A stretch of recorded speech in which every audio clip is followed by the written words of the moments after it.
Salut tout le monde, bienvenue à votre dose hebdomadaire de Warhammer le Vieux Monde en français avec l'émission Ten from the Back. Je suis Alex et avec moi, bien sûr, comme toujours, Seb, deux profs qui s'apprêtent à retourner bientôt au travail.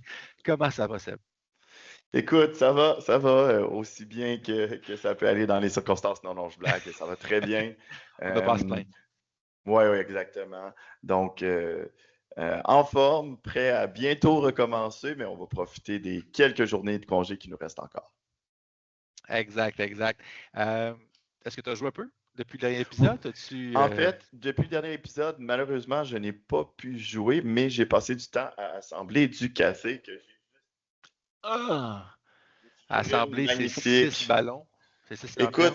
Écoute, Ouais. honnêtement, il y a tellement de détails sur chaque figurine que je te dirais qu'en presque 4 heures d'assemblage, j'ai réussi à assembler les 2 canons avec l'équipage, le command group des Jade Warriors et le command group des Jade Lancers. Donc, ça va Ainsi très que, tranquillement. ainsi que 6 lanternes. Je- Non, parce que de toute manière, avec la composition Ten from the Back, en passant, si vous n'avez pas écouté le dernier épisode, allez l'écouter. On ne pourra Ouais. jamais en jouer plus que 3. Donc, j'ai mon ami David Faust qui est en train de m'en imprimer 2 et je viens d'en avoir une officielle. Donc, j'en aurai 3. Est-ce que je les jouerai toujours, les 3? La réponse est non, bien sûr. Mais On sait des éventuellement, options. peut-être. Ouais, exactement, exactement. C'est bien. Écoute, c'est rare parce que j'ai joué plus de parties que toi, en fait, depuis le Oui, dernier mais épisode. j'ai une partie prévue ce soir avec mon frère. Ah, Donc, ça, en c'est bien. date de l'enregistrement, c'est vendredi. Donc, ma partie minimale hebdomadaire va être, ma condition va être remplie.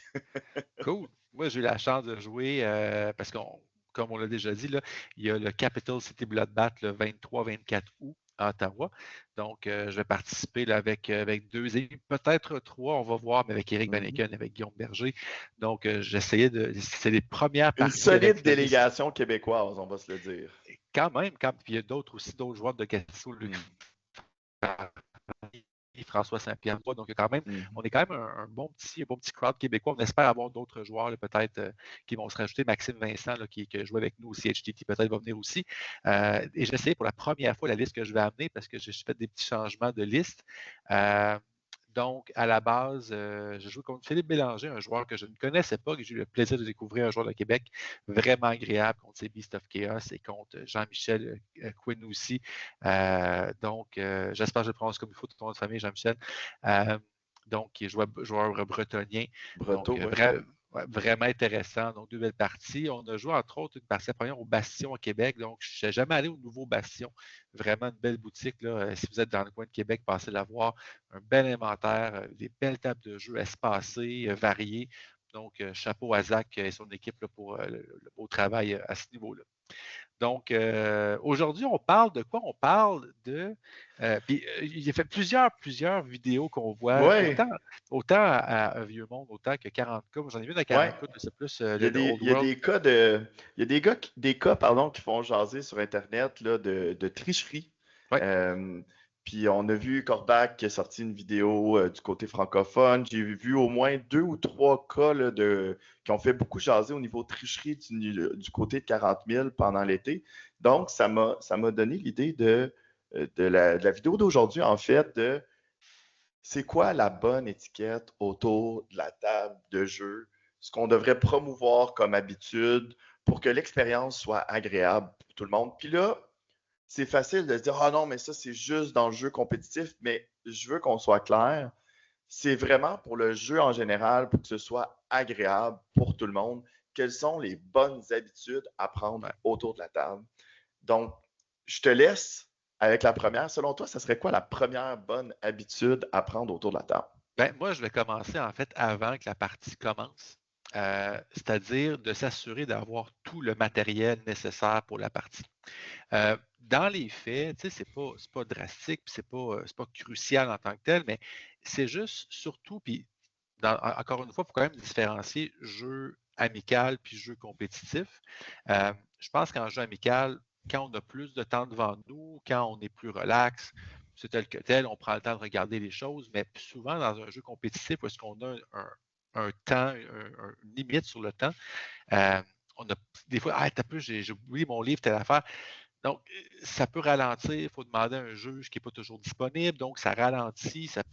Donc, ça, pour moi, je trouve que c'est une première marque de respect Oui, de tout à s'assurer fait. d'avoir tout son matériel. Puis, tu sais, je n'aimerais pas de nom, mais ça m'est déjà arrivé une partie en situation de tournoi où est-ce que mon adversaire n'avait pas son livre d'armée, n'avait pas toutes ses informations et on discutait sur une règle, c'est en fin de partie, puis en même temps, c'était la quatrième partie de cartes dans une journée, on était brûlé un peu, puis j'ai dit, gars, c'est correct, je te crois.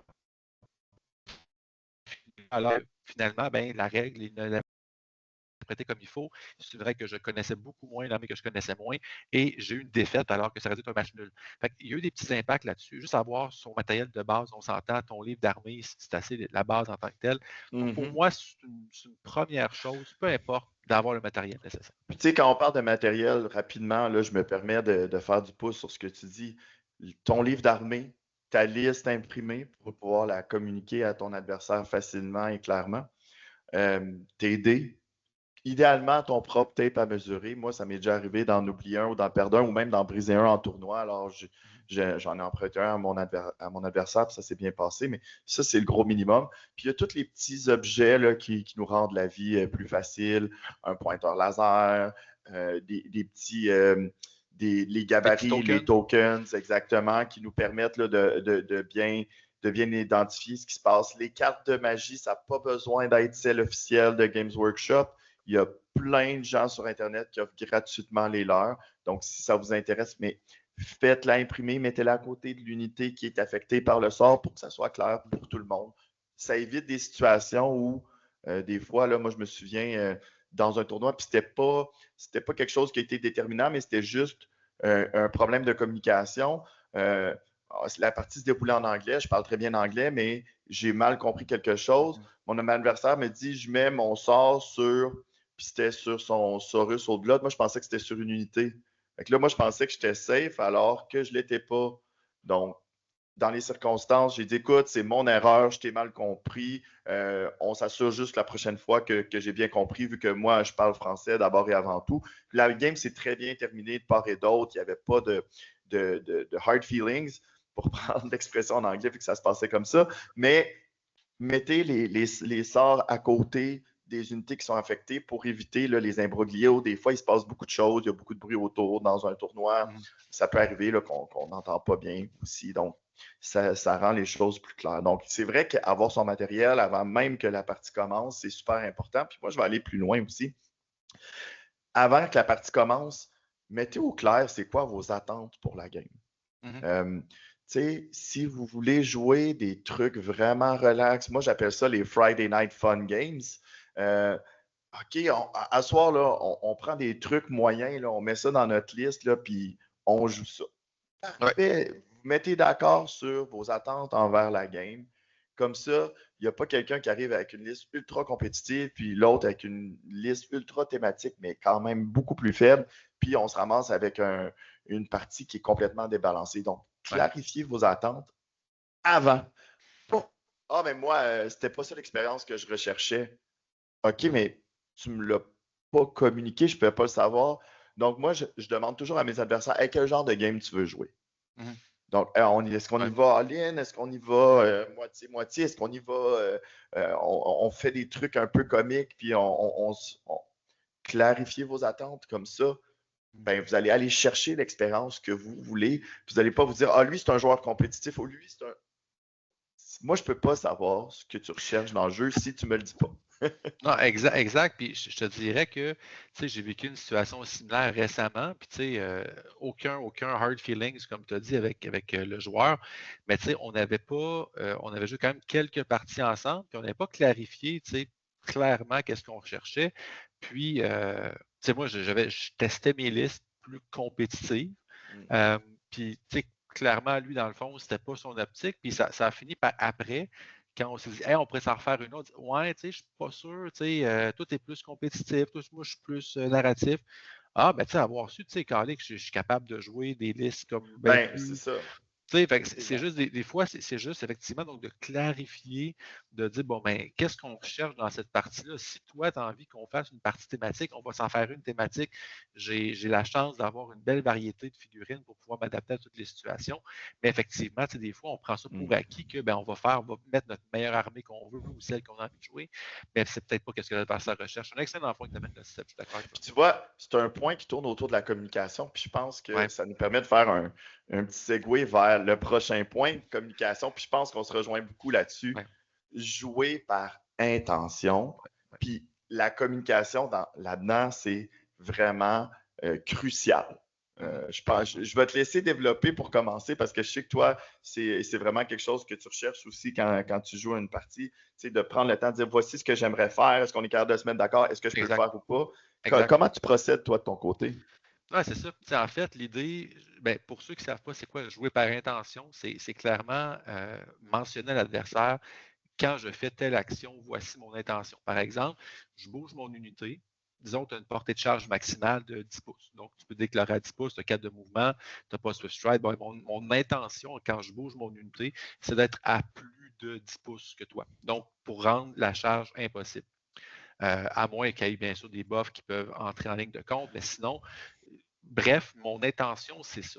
Fait que si par exemple, dans le cours de la bataille plus tard, parce que tu accroches l'unité ou parce que peut-être que j'ai mesuré rapidement ou peu importe, mais là, il n'y a pas de gotcha moment. Ah, ben garde, t'es à 9.9, fait que finalement, je peux déclarer ma charge. Ouais, mais mon intention, c'est pas ça. Je l'ai verbalisé, je l'ai Puis on expliqué. s'en Fait est garde. parlé, on s'est mis d'accord, exactement. Exact. Donc, c'est ça. Donc, je bouge ça. Donc, tu conviens avec moi que tu ne peux pas déclarer une charge? Oui, parfait. Donc, peu importe ce qui se passe, je m'en vais aux toilettes, je reviens, puis magiquement, je suis à 9.9 pouces. Ben, tu sais, non, on avait décidé. Fait qu'il n'y a pas de ces gotcha moments-là. Puis je pense que ça, c'est quand même quelque chose qui est vraiment intéressant. Puis je vais aller aussi plus loin que ça. Tu l'as mentionné, tu sais, parler à l'adversaire. Tu sais, moi, dans le fond, je veux pas, j'aime pas ça, gagner ou profiter d'un manque de connaissances dans le sens que, ah, ben, je fais ça, je pense, OK, mais regarde, moi, mon intention, c'est avec cette unité-là, est-ce que je suis capable d'être hors de ta ligne de vue avec telle unité? Ben, dis-le moi, ton intention, c'est ça, parfait, on va voir si c'est possible. Fait que ton intention, c'est ça, ton idée stratégique, c'est ça, parfait, on va regarder. Puis moi, je pense qu'une des parties les plus fun que j'ai jouées, c'était une partie au CHTT. J'ai oublié le nom, je suis vraiment désolé, je ne sais pas moi tes noms, là, mais quand on a joué contre l'équipe Squarebase, il y a le joueur bretonné, super cool. Tout le long de la game, ça a été ça. Et moi, j'aimerais ça faire ça. C'est-tu possible? Ben oui, tu pourrais faire ça. Ah, OK, parfait. Fait que j'ai tellement appris dans cette game-là, puis c'était super, super casual, super friendly, même dans un contexte compétitif. Ultra T'sais, compétitif, exactement. Exact. Fait que ça, j'ai trouvé ça super le fun. Pour moi, c'est ça que j'ai en tête. Tu sais, le but, c'est pas comme ah ben oui, gars, fais ça, puis secrètement, mon intention, c'est en faisant ça, je vais pouvoir bénéficier. Tu sais, c'est pas ça. Ça, c'est des gotcha moments que je trouve ça plate. Ça vient tuer un peu la dynamique de la partie en tant que telle. Puis tu sais, moi, je vais aller toujours dans le même sens. Il y a des mouvements pendant le match qui sont super importants, une charge super importante, tout ça. Puis moi, je prends vraiment l'habitude de dire on va la regarder ensemble. Ouais. Il n'y a rien de pire que quelqu'un qui dit il roule ses dés, ah oui, j'en ai assez, pouf, il a bougé ses dés. Puis tu es comme c'était loin un peu ton jet. Tu sais, est-ce qu'il se rendait vraiment? Puis c'est facile de tomber dans l'extrême de on mesure tout au millimètre près, mais c'est juste de dire regarde, sont là, tu peux mettre quelque chose pour marquer. OK, j'ai une route 2, ouais, on est d'accord, c'est bon. Et quelle distance il reste? Et on se rend parfait. Exact. Juste pour éviter que l'adversaire ait l'impression que tu as bougé du demi-pouce de plus. Je le fais pour moi. Puis j'aime ça, regarder avec mes adversaires, on va la mesurer ensemble pour être sûr. Tu sais, on s'aide, on est-tu d'accord? Oui, c'est beau. Ça fait un match qui est le fun. Tu sais, entre guillemets, j'aide mon adversaire à réaliser les mouvements importants pour pas que je me sente. Il me semble qu'il y avait le 19 élastique un peu. Là. Puis je vais aller plus loin que ça. Puis c'est arrivé justement à mon match à Québec que j'ai joué. Une charge quand même assez loin.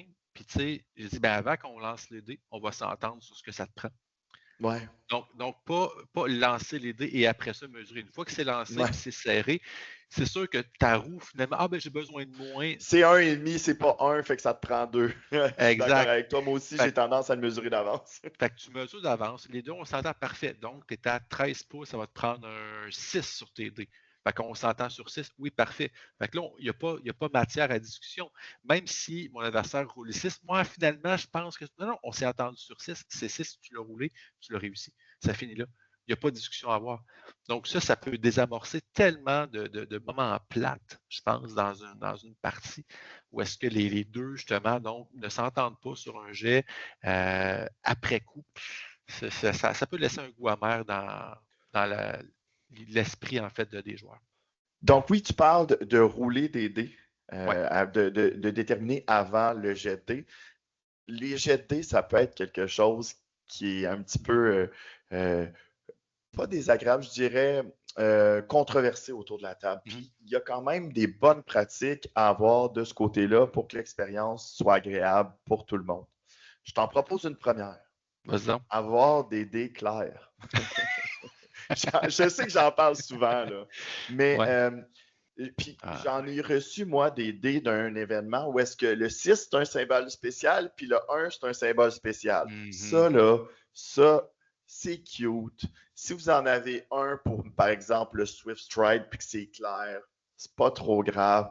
Mais honnêtement, c'est super difficile des fois à 4-5 pieds de l'autre côté de la table de voir ce que vous êtes en train de faire avec des dés clairs. Donc, imaginez avec des faces pas claires, des ci, des ça. L'autre jour, je jouais contre Joshua en tournoi. Puis là, j'étais genre, oh non, il y a plein de 6 encore. Puis là, il était comme, ben non, c'est les 1. Puis là, j'étais comme, ben voyons donc, d'habitude, c'est les 6 qui ont les Ben symboles oui. spéciaux. C'est super mélangeant. Ouais. Il a été super cool. Il me le disait toujours. Mais moi, de l'autre bord de la table, je comprenais rien de ce qui se passait parce que il y en avait, il me semble, un set que c'était les 6, puis un set que c'était les 1. Si je me trompe, Josh, mon but, c'était pas de. Mais c'était juste comme moi pour adversaire. C'était pas toujours clair, puis tu as été un adversaire incroyable de ce côté-là. J'ai eu zéro l'impression de me faire avoir. C'est pas ce que je dis. C'est juste que je comprenais pas. Fait que moi, une des habitudes que j'ai prises, c'est d'avoir des dés ultra clairs. Je trouve que les dés Games Workshop qui viennent avec, par exemple, la grosse boîte des Tomb Kings ou des Breteaux sont petits. Là. C'est ceux qu'on trouve dans les fameuses boîtes Chessex. Là, je me souviens plus, je pense, des 11 ou des 13 mm sont très petits. Des 16 mm, soit avec un fond pâle puis un point foncé ou l'inverse, là, un fond foncé puis un point pâle, ça se lit bien, peu importe où vous êtes.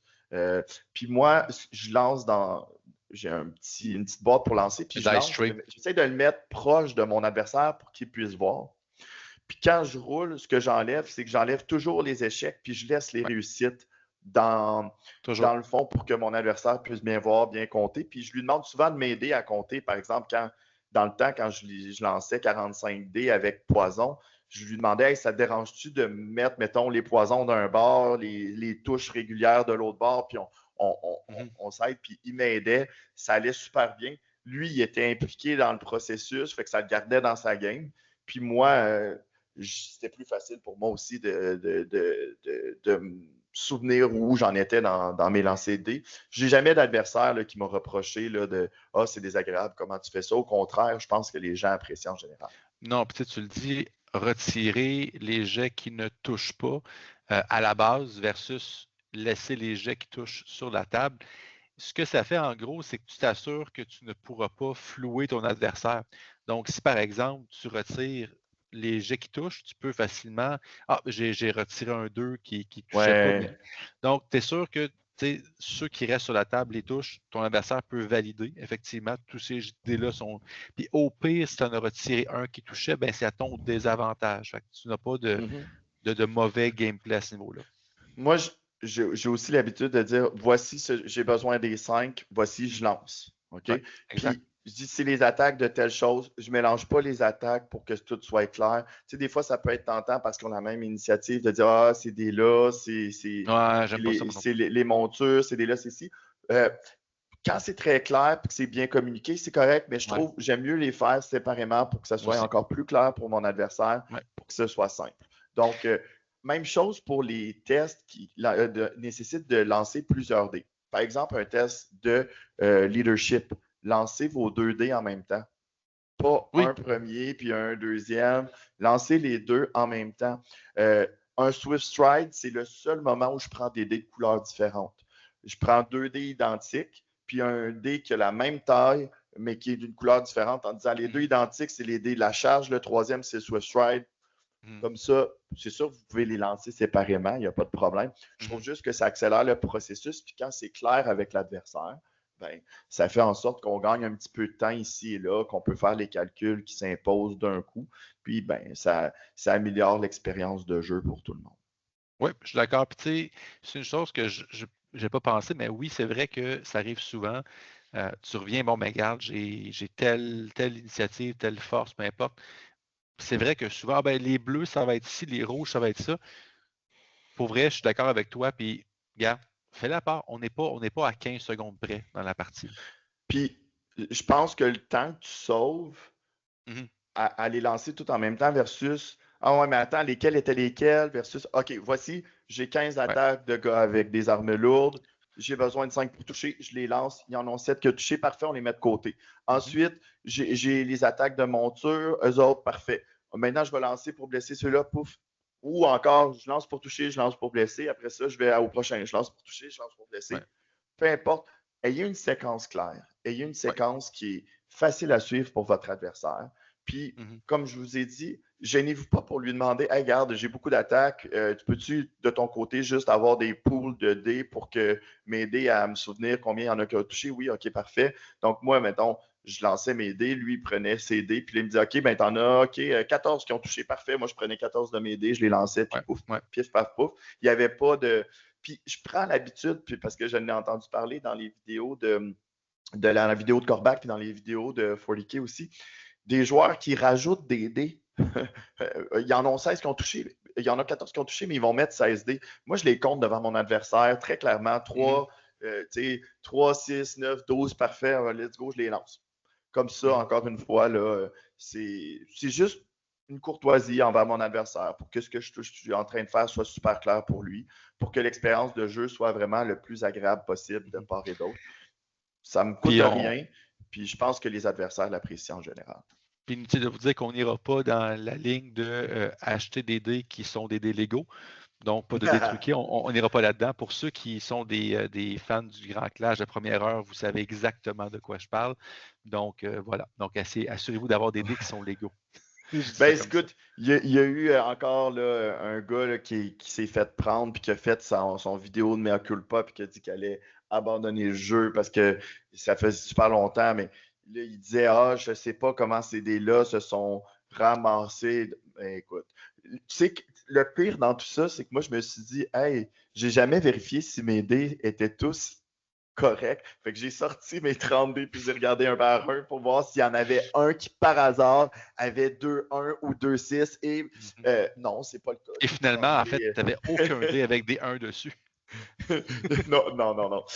Fait que finalement, j'avais 30 dés identiques. La seule chose que j'avais remarqué, c'est qu'il y en avait un qui avait 6 trous, mais il manquait un spot de blanc. Fait que, tu voyais clairement que c'était le chiffre 6 parce que tu avais 1, 2, Mhm. 3, 1, 2, puis le sixième point, il n'y avait pas de blanc. J'ai pris un petit peu de peinture, j'ai mis du blanc, je sais c'est lequel. Écoute, je pense pas que ça change grand-chose. C'est pour ça que tu Je gagnes le beaucoup de jouais. games. Écoute, ce dé-là, je le jouais, puis à chaque fois qu'on regardait, je disais à mon adversaire, ah, regarde, tu vois, lui c'est un 6, il manque du blanc, tu sais. Quand ça arrivait, là, je pense que ça arrivait 3 fois là, que ce dé-là en particulier a roulé un 6. Cool. Bon, maintenant que les dés, c'est fait, quelle autre bonne habitude qu'on peut avoir? Écoute, cette habitude-là est peut-être plus orientée vers les tournois, mais en cas de doute, en cas de point très, très, très épineux, demandez l'aide d'un juge. Mhm. On a tendance à escalader des fois certaines situations. Hey, ça, c'est pas clair, il y a un débat là-dessus. Demandons l'aide d'un juge tout de suite. Clarifions la situation. Demandons à quelqu'un qui n'est pas émotionnellement impliqué dans la situation de trancher pour nous. Puis après ça, Mhm. suivons cette directive-là. Je pense qu'on a tendance, comme joueur, des fois à être tellement convaincu de notre opinion ou ci Mhm. ou ça, à escalader certaines situations qui pourraient être désamorcées très simplement par le jugement d'une partie tierce. Donc, faites appel au juge dès qu'il y a un petit imbroglio que vous êtes dans une situation de tournoi. À la maison, quand vous êtes entre amis, ben là, il y a deux options. On écrit à un ami qui connaît bien les règles pour vous dire hey, qu'est-ce que tu en penses, ou on se met d'accord puis on passe à d'autres choses. C'est pas grave, on est là vraiment juste pour s'amuser. Je pense que ça survient moins souvent. Mais dans une situation de tournoi, les juges sont là pour ça. Ça leur fait plaisir. En fait, ça passe beaucoup plus vite comme juge si on est impliqué que si on est assis à regarder ce qui se passe sans que personne vienne nous consulter. Ça enlève un peu comment je dirais ça? J'ai le mot agressivité, mais c'est pas ça que j'ai en tête, mais un petit peu l'animosité de dire ben là, je m'assine avec mon adversaire, alors que là, regarde, check, c'est entre les mains d'une tierce personne qui est là pour faire ça. Je peux être d'accord ou non. OK, parfait, c'est son ruling, on pourra en parler après la partie, mais ultimement, ce n'est plus entre mes mains, donc je pense que ça vient justement un peu rendre la chose plus légitime. Je suis d'accord avec Puis, toi. ça se dit très bien à notre adversaire. Excuse-moi, c'est vraiment un point, un contentieux important. Demandons l'aide du juge. Si le gars, ça le craint plutôt que de désamorcer la situation, il y a peut-être anguille sous roche. Oui, Écoute, je suis d'accord. je pense que c'est juste une bonne pratique. Puis, tu sais, dans tous les sports, il y a des arbitres qui sont là pour trancher. Puis, quand il y a des situations comme ça, je n'aime pas l'analogie de Warhammer avec un sport, mais il reste que quand il y a un contentieux, demandez l'aide du juge. Il va prendre une décision. Que ce soit la bonne ou la mauvaise, rendu là, c'est pas grave. C'est pris sur le moment, le juge a pris une décision, puis on joue la partie en ayant cette ligne de conduite-là, puis on passe à d'autres choses. Moi, il y a un autre point, en fait, qu'on a parlé avant l'enregistrement, puis je pense qu'on ne sera pas entièrement d'accord. Fait que je veux t'entendre là-dessus. Donc, dans n'importe quelle partie, on s'entend, ça arrive, ça va vite, il y a beaucoup de choses. Ça peut arriver qu'on oublie certaines choses ou qu'on fasse des choses puis qu'on se ravise. Ce qu'on peut appeler des take-back un peu, c'est le terme que tu avais utilisé. J'aimerais t'entendre là-dessus. Donc, est-ce que j'oublie de faire un sort à ma phase précédente, j'ai oublié de bouger telle unité. Donc, c'est quoi ton point de vue là-dessus au niveau de qu'est-ce qui arrive quand un joueur fait un oubli qui peut être significatif dans une partie? Écoute, pour moi, il y a deux situations quand même assez différentes. Il y a l'oubli où il y a des informations vraiment cruciales qui sont arrivées, qui font en sorte que tu te dis, tu l'aurais peut-être pas fait.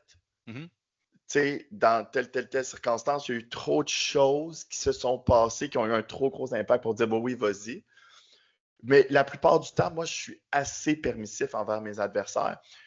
Mais je pense qu'il faut trouver une façon autre d'être un bon adversaire, parce que je pense que quand on laisse toujours faire des fameux take-back, ben, on ne s'améliore pas nécessairement.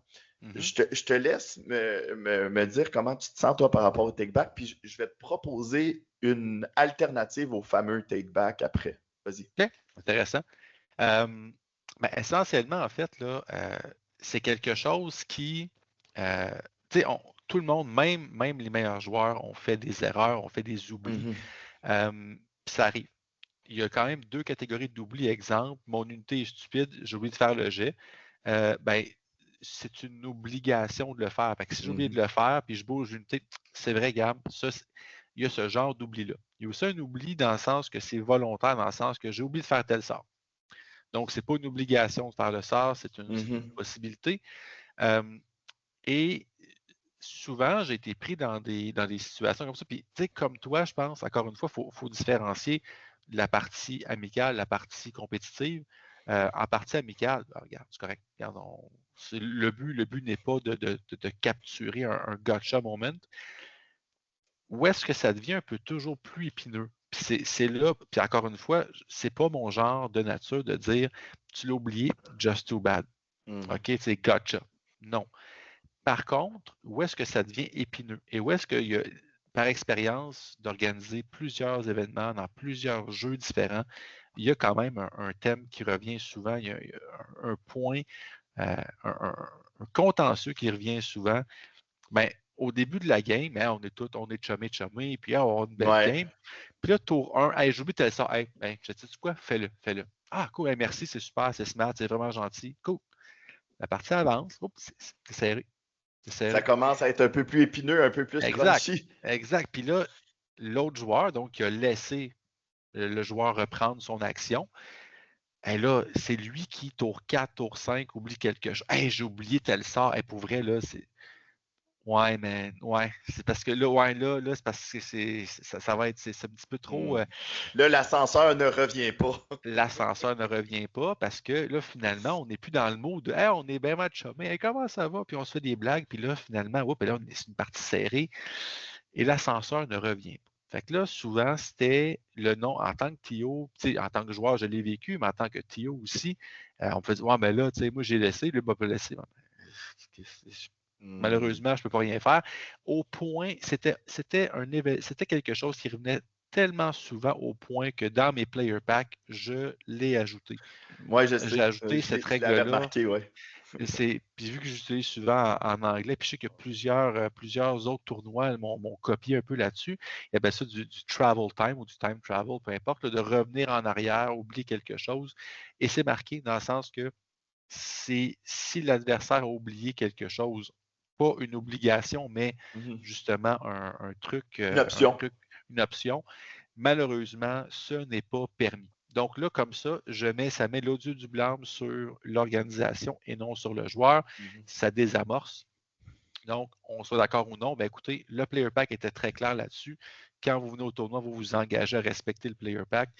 Donc, c'est une façon un peu de se dédouaner. Puis on s'entend, je sais pertinemment que même dans les tournois, sur la table 47, donc à la dernière partie, quand écoute, je me bats pour rien, j'aurais pas de prix, j'aurais pas de placing.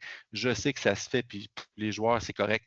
Mais je pense que c'est davantage quelque chose pour les joueurs qui sont dans le volet compétitif, qui sont qui sont impliqués dans des grosses parties, entre guillemets, d'avoir une certaine équitabilité à ce niveau-là, puis de ne pas se sentir floué, donc de ne pas se sentir obligé, ben, si je ne laisse pas, est-ce que je parle des points de sportsmanship? Est-ce que, tu sais, non, regarde, c'est une règle, il n'y a pas, tu l'as oublié, c'est vraiment plate, j'aimerais ça te le laisser, mais c'est noir sur blanc dans le player pack, c'est non. Donc, je pense que ça vient désamorcer aussi beaucoup à ce niveau. Écoute, honnêtement, je pense pas qu'il y a de réponse facile à cette question épineuse-là. Je pense que la ligne que tu proposes, c'est un excellent choix. Tu sais, tu dis dans certaines parties plus compétitives, je me souviens, ma game au CHTT contre Val, il m'a laissé un take-back pour quelque chose. Il m'a proposé un take-back par rapport à quelque chose au début. J'ai dit, t'es sûr que ça ne te dérange pas? Je l'ai accepté. Il est arrivé quelque chose du même genre. Je lui ai renvoyé l'ascenseur. C'était une game ultra tendue. On Mais était c'est deux pas gars tout qui le étaient là monde. pour avoir du plaisir. Ça s'est super bien passé, mais je sais que ça peut ne pas se passer comme ça.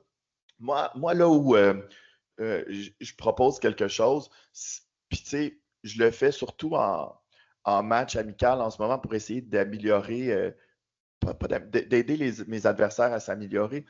Est-ce que, tu sais, ah ben là, je vais être rendu à telle phase. Es-tu sûr que tu n'as pas oublié de lancer un sort ou dissiper quelque chose?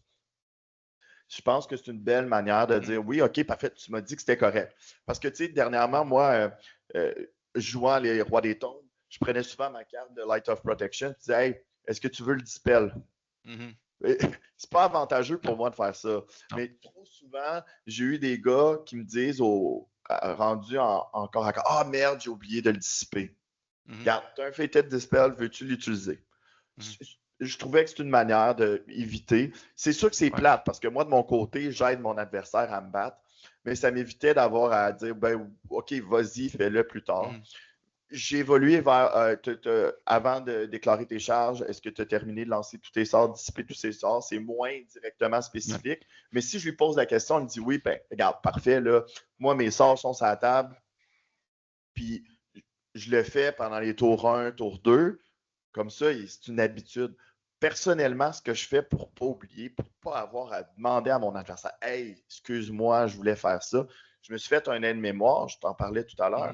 Puis dans chaque phase, j'ai dit OK, dans ma phase de juste le start of turn. Stratégie. Telles étapes, voici dans quelles étapes ça se passe. Première chose que je fais, c'est ça. Deuxième, c'est ça. Après ça, puis tu sais, j'ai même séquencé les choses pour que ça soit plus avantageux. Je te donne un exemple. Je fais toujours, par exemple, si j'ai un bounce spell, je le fais avant toutes les autres parce que si j'ai un double 1, ben j'ai aucune possibilité d'avoir un résultat qui m'empêche de lancer d'autres sorts. Donc, dans mon aide-mémoire, j'ai vraiment dit, OK, c'est quoi qui est optimal pour le tour de jeu? Il faut que je fasse ça. Je l'ai mis, puis comme ça, si je l'oublie, it's on me, c'est pas à mon adversaire d'avoir à trancher. Donc, je pense que comme joueur, se faire un petit aide-mémoire, moi, j'essaie l'aide-mémoire de Games Workshop là, qui venait avec la boîte Tomb Kings, la boîte Breton, il est intéressant. Puis j'en ai fait une version, mais je le trouve lourd. Ouais. Puis d'avoir ça sur la table, puis il y a plein de points de règles. Là, moi, je ne vous parle même pas de vous mettre des explications de règles. Je me fais un aide-mémoire un peu comme un fameux cue card pour faire un exposé oral au secondaire, sur lequel j'ai les différentes phases, les différentes choses à ne pas oublier, puis entre parenthèses, la page où aller voir dans le livre qui est appropriée. Comme ça, si mon adversaire ou moi, on a une question, on peut aller le voir rapidement. Je peux le mettre sur la table à côté de moi, puis avant de commencer mon tour, qu'est-ce que je fais? Je prends l'habitude de dire, OK, oui, c'est quoi mon plan de match? Ouais, OK, voici ce que je veux faire, ces choses-là sont... Puis là, je pars. Comme ça, pour mon adversaire, ben moi, je n'ai pas à rien demandé de clémence de son côté. Puis, ben, comme moi, comme joueur, ça me permet d'être mieux organisé, d'aller dans la bonne direction, de faire les choses dans le bon ordre. Ouais, puis tu sais, tu l'as mentionné un peu, ça revient à un thème qu'on a jasé dans plusieurs points, la communication.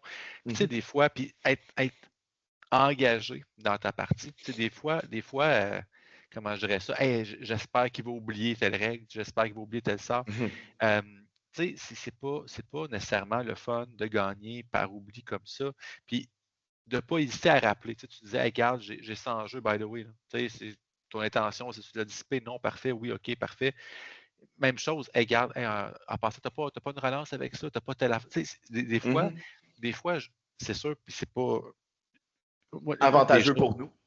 Ouais, c'est ça.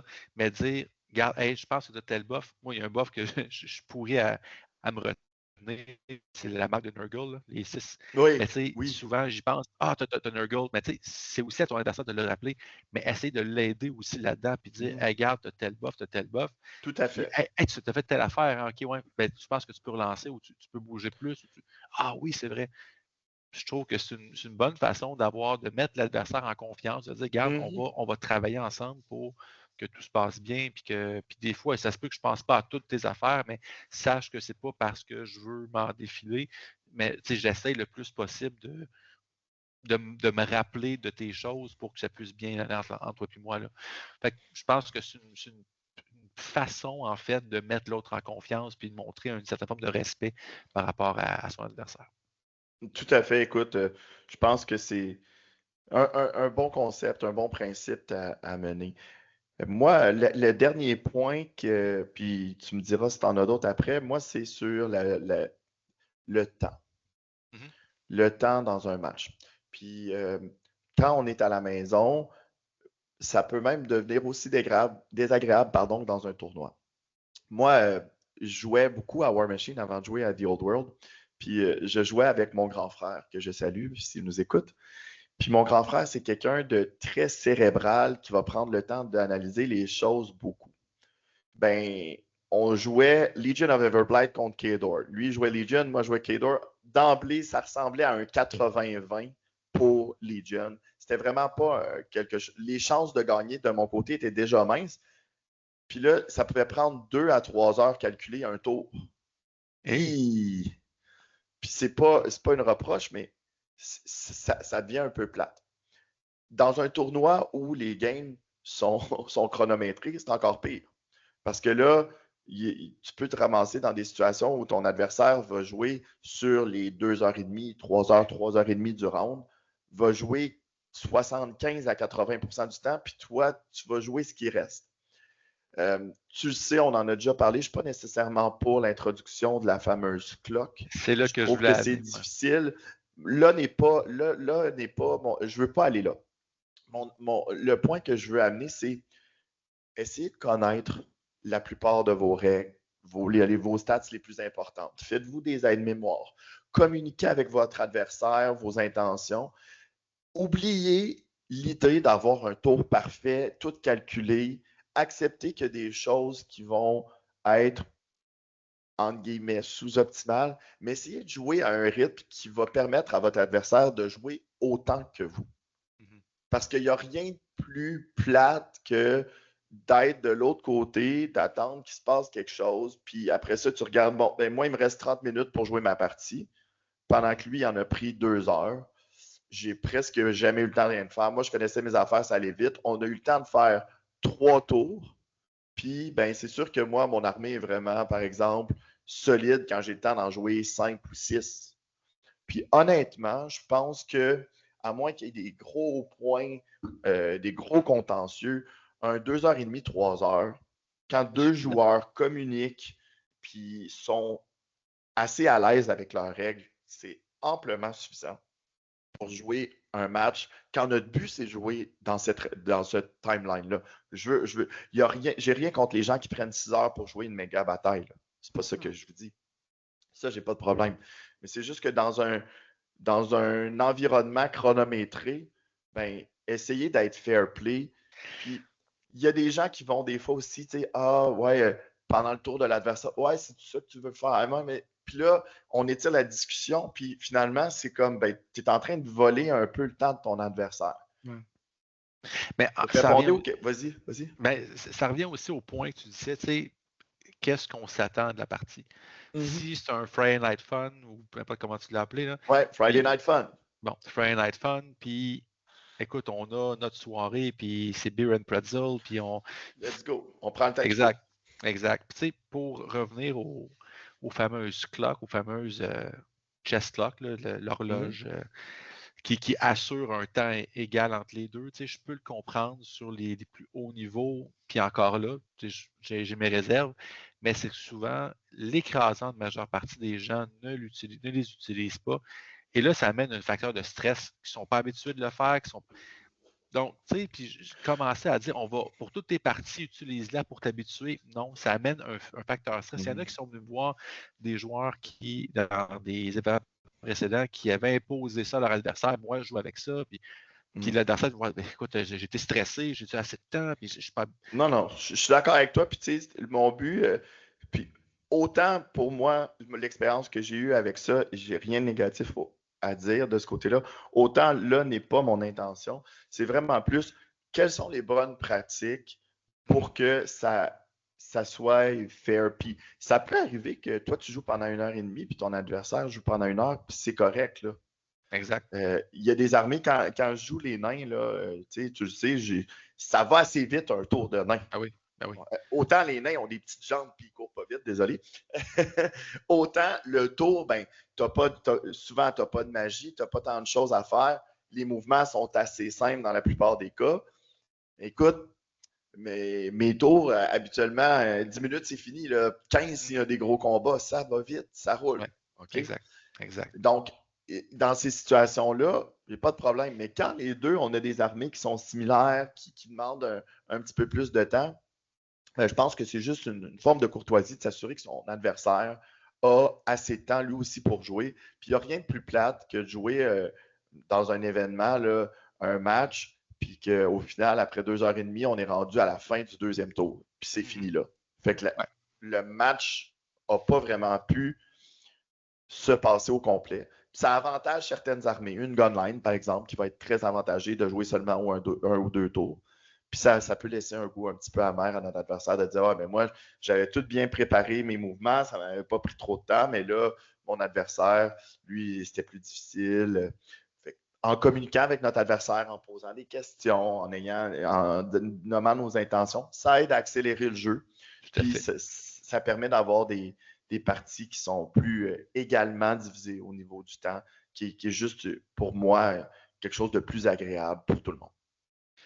Ben, je pense que ça fait le tour pour vrai. On a discuté un peu avant le show, puis je pense qu'on a touché pratiquement tous les points qu'on voulait toucher. Donc, Je pense que si vous avez d'autres éléments qu'on n'a pas abordés qui vous semblent Oui. problématiques, n'hésitez pas à les commenter. On pourrait certainement revenir dans un épisode futur. Il nous reste en fait uniquement à parler des nombreux événements qui s'en viennent au niveau du Québec pour Old World. Il y a beaucoup de choses à parler. Mais tout d'abord, il y a le CCBB, donc le Capital City Bloodbath, que j'aurai la chance d'assister 2 jours à Ottawa. Donc, c'est le EY Center. Il y a encore de la place si les joueurs veulent s'ajouter. C'est un des événements de Old World, peut-être les plus prisés dans l'Est du Canada, je dirais, là, peut-être même dans le Canada au complet. Super belle salle, spacieuse, vraiment du Belle bon monde aussi. organisation. Belle organisation, donc repas fourni aussi. Donc, si vous voulez participer, donc le lien sera sûrement en commentaire, sûrement en On descriptif, pourra en le fait, mettre devrais-je dans dire. la description, oui. Exact. Donc, c'est Andrew Atkins là, qui s'occupe de l'organisation. Andrew fait toujours un travail colossal pour ces événements. Donc, c'est le 23-24 août. Par la suite aussi, au Bastion à Québec, donc pour tous ceux là, qui habitent dans la région de Québec, la grande région de Québec, il y a un game day, donc le dimanche, le 31 août, si je ne me trompe pas. Donc, en fait, là, les game days du Bastion sont toujours le dernier dimanche de chaque mois. Donc, et là, je pense, c'est 10 pour s'inscrire, mais c'est remis à tout le monde en certificat cadeau. Donc, je pense que Il tout me le semble que monde c'est a un ce que petit je vois quelque passer chose. Ouais, habituellement dans les exact. événements du Bastion, oui. Donc, toujours là, près d'une dizaine de joueurs là, qui s'affrontent. Donc, c'est un game day, c'est amical, c'est vraiment des parties ouvertes. Là. Donc, ça peut être, puis, comme j'ai dit tantôt, la boutique Le Bastion, là, je vais faire mon tour là cette semaine. Là, puis, c'est la première fois que je suis allé depuis leur déménagement. Super belle boutique. Il y a 8 tables de jeu, c'est spacieux, c'est bien fait, beaucoup d'inventaire. Fait que pour vrai, là, si vous êtes dans ce coin-là, si vous hésitez, si vous dites, ben moi, je joue à Old World, mais tu sais, je suis pas vraiment dans un groupe, tu sais, je collectionne, Mhm. allez faire un tour C'est pour une, vrai. c'est une belle opportunité de rencontrer des Oui, joueurs. exact, exact. Puis de vous familiariser avec l'événement, puis tu sais, voir, sortir de votre cercle de joueurs, tu sais, rencontrer du nouveau monde, pour vrai, ça vaut la peine. Sinon, le 6 septembre aussi, à l'Aventure sur table à Lévis. Donc, il y aura un petit tournoi, le premier, je pense, tournoi de Old World organisé à cette boutique-là. Encore une fois, boutique très sympathique. Je suis allé là-bas, je pense, 2 fois, jouer contre la gang de Lévis, du super bon monde, propriétaire vraiment dynamique, très, très impliqué dans sa communauté. Donc, encore une fois, l'aventure sur table, le 6 septembre, c'est un samedi, si je ne me trompe pas. Ça vaut le détour. Donc, une belle petite place à découvrir là, si vous êtes encore une fois dans la grande région de Québec. Donc, Lévis-Québec, c'est pas loin. Là. Je sais que des fois, pour tout le monde, pour du monde de Québec, c'est pas toujours évident de traverser les ponts, mais ça vaut le détour. Allez-y. Peut-être Sinon, qu'un jour, il y en aura un troisième. peut-être un troisième lien, mais nous n'embarquerons pas dans ce débat. Non, on ne va pas dans la politique. Non. Donc, sinon, on a le 13 et 14 septembre à la Le BIS à Montreal Montréal. C'est GT. le Montreal GT, donc organisé par George Hewitt, qui est un gros tournoi de Age of Sigmar et qui, cette année, va offrir là, du Old World. Un volet Old World, oui. Exactement. Donc, je suis en charge techniquement de l'événement, bien malgré moi. Mais donc, essentiellement, on a quelques inscrits. Je pense, il n'y a pas grand monde à Montréal, ce que je trouve particulier. Donc, j'encourage tous les gens qui sont dans le coin de Montréal, dans le coin d'Ottawa, c'est pas très, très loin. Donc, de venir faire un tour au Montreal GT, c'est un événement super le fun. L'Abyss, encore une fois, une boutique splendide, spacieuse, beaucoup d'espace. Il va y avoir beaucoup de monde ce fin de semaine-là. Donc, pour voir des gens, c'est super cool. Donc, j'encourage tout le monde à venir au Montreal GT le 13 et le 14 septembre. Sinon, encore à l'Abyss, on a le 4 octobre un tournoi par équipe. Donc, un peu comme on a fait à Trois-Rivières et au CHTT. Donc, des équipes de 4 ou 3, dépendamment du nombre Je de pense que joueurs. ça s'enligne pour des équipes de 4. En tout cas, moi, j'ai monté une Oui, équipe c'est de ce que je 4. pense aussi. Bon. Donc, c'est pas mal ce que j'avais compris. Donc, organisé par Éric Châtelois. Il y a finalement eu des petites précisions là, au niveau des restrictions. Ça va être, juste parce que j'ai mon match play guide, c'est pas open battle. Puis, juste parce que j'ai pas le terme exact, là, je me trouve poche un peu. Le fameux deuxième, là, Non, que c'est le moi aussi. troisième final. Combined Arms. Combined Arms? C'est Combined Arms, exactement, Ouais. avec la restriction aucun personnage spéciaux. Ouais. Donc, c'est ça les restrictions là, pour le tournoi en équipe. Puis sinon, si on va un peu plus loin, moi, j'ai l'intention d'organiser quelque chose à Sherbrooke autour du Oui. 15 novembre. Je ne sais pas si tu avais d'autres événements à mentionner. Non, c'est tout présentement dans les. Oui, C'est effectivement. c'est quand même beaucoup Ben oui. d'événements en peu de temps. Écoute, je pense que ça fait le tour pour notre épisode d'aujourd'hui. Oui, exact, exact. Avant de te laisser le mot de la fin, moi, je vais inviter tous ceux qui nous écoutent, qui ne l'ont pas encore fait, à aller cliquer sur le petit bouton j'aime, à s'abonner, smash that like button, hein? On connaît la Exact, formule. exact. Juste pour nous donner le petit boost, ça serait vraiment cool d'atteindre le 500 abonnés pour pouvoir un jour rouler sur l'or comme Mr. Beast. Non, je déconne un petit peu, mais ça serait bien d'atteindre le 500 abonnés juste pour Ouais. pouvoir éventuellement payer l'abonnement Best Coast Pairing, pour pouvoir vous partager les listes que les tournois gagnent, puis tout ça. Donc, si on s'y rend, tant mieux. Puis sinon, c'est pas plus grave qu'il faut. Mais si vous nous écoutez, si vous appréciez avoir du contenu francophone, faites le petit effort, ça ne vous coûte rien. Puis nous, ça nous montre qu'il y a des gens qui écoutent. Puis c'est toujours agréable aussi d'avoir vos commentaires, les mots d'encouragement. Puis aussi de voir vos opinions, que ce soit divergent ou convergent, peu importe. Absolument, On apprécie, absolument. on vous lit, on essaie de vous répondre. On lit tous les commentaires, on répond à 90% et plus des commentaires. Donnez-nous le petit coup de pouce de plus. Puis même chose, je vais juste pour terminer ton envolée, tu sais, s'il y a des sujets que vous aimeriez qu'on couvre, nous, on y va Oui, avec des sujets qu'on a envie de parler, on couvre l'actualité quand il y en a aussi, puis ces choses-là, mais s'il y a des sujets que vous aimeriez entendre, que vous aimeriez avoir notre opinion, n'hésitez pas. On est toujours preneur pour avoir différentes idées d'émissions, mais en espérant que vous appréciez le contenu. Et ben, tout ce qui nous reste à vous dire, en fait, c'est amusez-vous dans le vieux monde et soyez des joueurs exemplaires avec une étiquette irréprochable. allez, salut tout le monde, à la semaine prochaine. Bye. Ciao.